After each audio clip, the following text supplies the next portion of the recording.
Hello friends, কেমন আছো তোমরা সবাই? আশা করি ভালো আছো, আমিও ভালো আছি। এই প্রথম আমি বড় মায়ের মন্দিরে গেলাম নৈহাটিতে। তো আগে কখনোই যাইনি আর জানতামও না। আমি আমার ননদ নন্দাইয়ের সাথে গেছিলাম, আমার হাজব্যান্ড গেছিলো, আমার ছেলে গেছিলো। তো অনেকটাই দূরে আমাদের এখান থেকে, কিন্তু এতটা ভালো পুজো দিয়েছে আর এত ভালো জায়গা বলে বোঝাতে পারবো না, এত ভালো লেগেছে। শুনেছিলাম ওখানে নাকি খুব ভিড় হয়, মানে পুজো দিতে খুব দেরি হয়, ভিড় হয়, কিন্তু বিশ্বাস করো যেদিন আমরা গেছিলাম না একটুও লাইন পেয়েছি না কিছু। এই নর্মাল এরকম লাইন ছিল, বেশি না। এখান থেকে লাইনটা শুরু হয়েছে, কয়েকজনের পিছনেই আমরা ছিলাম। দেখতেই পাচ্ছ বেশি লাইন নেই, একদমই অল্প লাইন।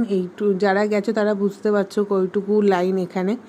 তো এই যে লাইনে আমরা দাঁড়িয়ে গেছি, এখন মন্দিরের ভিতরে ঢুকবো। আর এই গিট বাঁধা যে কাপড়গুলো, এগুলো আমি জিজ্ঞেস করছিলাম যে এখানে কি মানত করতে আসে? তো ওখানে ওরা হাসছিল আর বলছিল না, এগুলো মানত করে না, এখানে একজন হয়তো বেঁধেছিল, তারপর সবাই একে একে বাঁধতে শুরু করেছে। এরকম কোনো ব্যাপার নেই, আমরা মাঝে মাঝে এগুলো খুলে ফেলে দিই। তো আমি এইটাই ভাবছিলাম। আর এই দেখো বড় মা ফটো। ভিতরে ভিডিও কোনো কিছু করতে দেয়নি, আমি এইটুকু করছিলাম, তো ওখানে বারণ করে দিয়েছিল।